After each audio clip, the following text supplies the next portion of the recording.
Hello friends, you are probably wondering, what is this video that I've clicked into?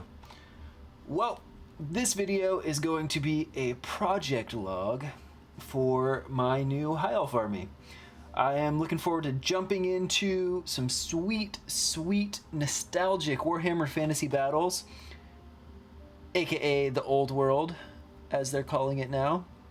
We'll have more Middle-earth strategy battle reports coming soon, but you know, variety is the spice of life. I couldn't pass up the opportunity to jump in and return to Warhammer Fantasy. It's one of the first miniatures games that I ever played. When I was about 12 years old, I cobbled together a Orcs and Goblins army, and in order to play, I had probably 2 boxes of Orc Warriors, some Goblin Wolf Riders, and some Goblins, and I would play with a lot of spare, just blank bases. This project is going to be the army that young me always wanted, which is a High Elves army with a focus on White Lions of Schrace. Why, you might be asking? Maybe you're saying, well, the White Lions are the inferior profile between the White Lions, the Swordmasters, and the Phoenix Guard. Well, I haven't even really looked at the rules very much yet, so I hope that's not the case. I hope that the White Lions are viable, but regardless, I'm gonna focus my army around that. So, the plan. The plan is to put together a very cool High Elves army, but I don't have the spare funds to just buy everything retail or secondhand. You know, obviously I can't even buy everything through retail because so many of the kits are unavailable through GW right now. And if I was to buy everything secondhand, I would have to sell my car. So that's not going to be happening. So I had to try to take an approach like, how can I make this army as sweet as possible for as little dollars as possible? My friend Anthony was kind enough to offer me an old used Island of Blood set. It was missing the Prince on the Griffin, but that's alright, at a really good price. And so I took him up on it, and that formed the start of the new army. There was a couple of things, there were a little bit, like a couple pieces missing, or the Archmage had a couple kind of strange conversions done to him. Not by my buddy Anthony, but I guess whoever he got it from. So I had to do a little bit of cutting and finding some new parts to try to fix him, but I will show you that in a little bit. First, let's start with these Lothern Sea Guard. And the Lothern Sea Guard, always been awesome sculpts. I think everything in Island of Blood looks so good. So I was really happy to have those. I got the 10 from him, and then I was lucky enough to find in the used model bin at my local game store 10 more Sea Guard. And so I used the 20 that I had, and I'm going to use a unit filler. I haven't quite decided what the unit filler will be yet, so if you have any cool ideas, maybe drop those in the comments. I'm looking for, you know, anything thematic or dragony or oceany, maybe even like an elven fountain or something could be cool, but something like that. So yeah, preferably 3D printed or an STL. And so that's what you're looking at here, is that big block. I think I'm going to try to run them as a unit of 24.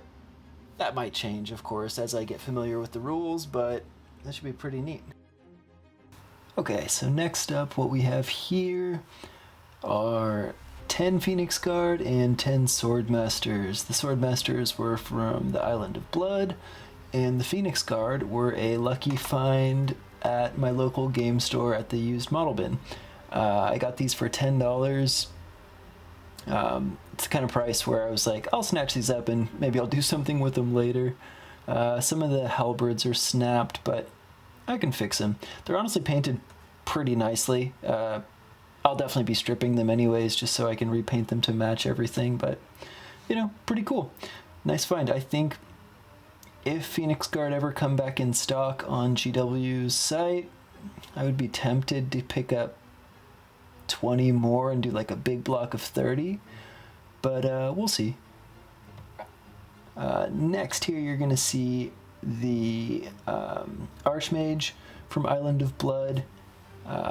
You'll notice that I had to swap out his helmet and do a little bit of cleanup on his staff just because there was some interesting conversion work done to him by someone, and I wasn't the biggest fan, so I did my best to kind of fix it up there. At first I was going to try to go for an unhelmeted look, but the 3D printed elf heads that I had were just way too small because I think they were for a Middle-earth strategy battle game, so the scale was just really weird. So luckily I had a helmet in the garage from an old Archregent kit for Lumineth. It's definitely an over-the-top look, but I think an Archmage would be a little bit flamboyant, so maybe it's a cool look.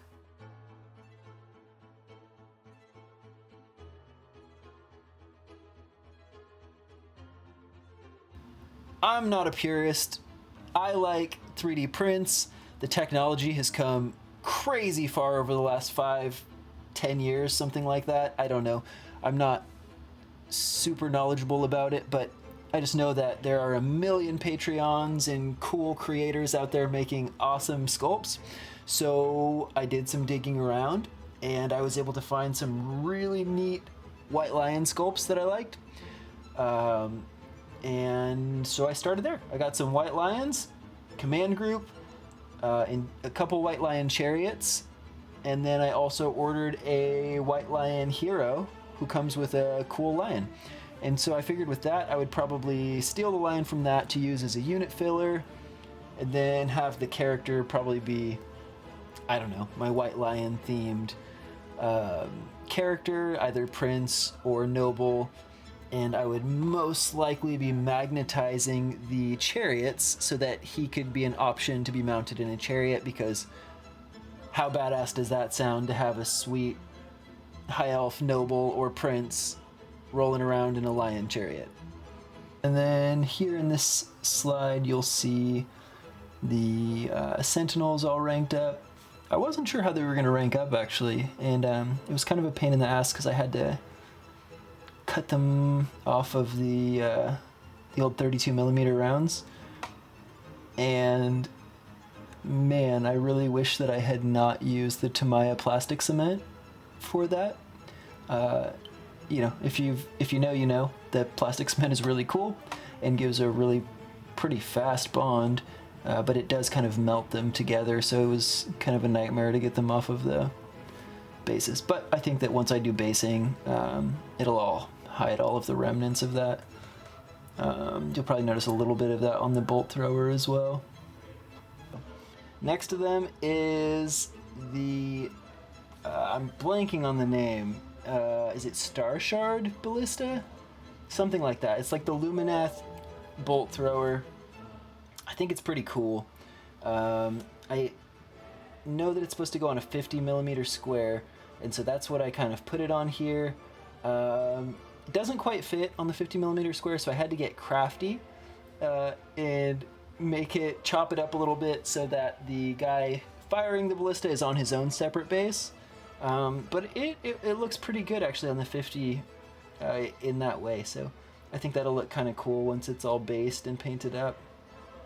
Final section here is some old Lumineth guys that I had from the Underworlds box set. Yeah, I had painted them up in this kind of like dark red with this really bright seafoam kind of color, and I thought they were kind of neat with like a slightly grimy gold. I'm kind of thinking maybe I'll go with this kind of color scheme for the army, but I'm not sold 100%. So comment below what your thoughts are. If you love this scheme, if you hate it, let me know, and I could maybe be swayed to change it because I'm not locked in, but I think it might be a good one. So this mage type character, he looks pretty sweet. I like him with his owl. Probably, of course, I'm gonna rebase all these guys, but I think he could be cool as like another mage character. So more than likely, I'll be using all of these guys as characters of some kind. Yep. So this next guy is like a sword elf, or maybe it's a girl. Hard to tell, but it's an elf with a sword and a banner. So who knows? Maybe this could be my battle standard bearer. Or perhaps it could just be like a noble character with a sword. So we'll see. I'll find out more once I start looking at the actual rules for the game. Yep, this next guy is he's like one of the weird stone guard guys with the cow head. It's kind of not my favorite look, but I think it's kind of interesting, and especially so as like a character. So we'll see. Maybe he'll also be another like noble or something. And then finally we have just this archer character. You know, it's not the most like dynamic sculpt or anything, so maybe it'll be an archer character, or maybe I will replace the leader from the Sentinel squad who's just holding the lantern and put this guy in the squad so they all have bows. I was planning originally on just using the lantern guy and just pretending he's like another bow, because the lantern does look kind of cool, and I could probably do like a neat glow effect or something on the lantern. So I'm not 100% sold either way on that, but you know, some things to think about at least. And that brings us to the end of High Elves Project Episode 1. Thank you for following along so far. I hope watching this has given you a little bit of motivation to work on your own project and get out there and play some Old World. My plan for this whole thing is that, you know, I want to do a couple episodes where I build up the army. You'll get to see it as I'm painting it and as it's all coming together. And then eventually we will start doing some battle reports for the Old World, which I am very excited about. I just have to figure out which of my friends is going to paint their army up so that we can have fully painted armies for the battle reports. That's probably at least, I don't know, a month away, I would think. Maybe a little bit longer if you factor in editing time. But I think it's going to be pretty cool. So I'm still really hyped on this project. I hope that energy comes through in the video, and, you know, maybe that excites you to work on something. So thanks again for tuning in, guys. And there'll be more videos soon.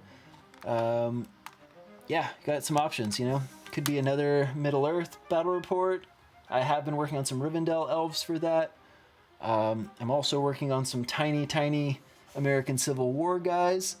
So if people have an interest in that, perhaps we could film something like that. Yeah, so just, I guess, let me know what you want to see in the comments. And until next time, happy hobbying, guys.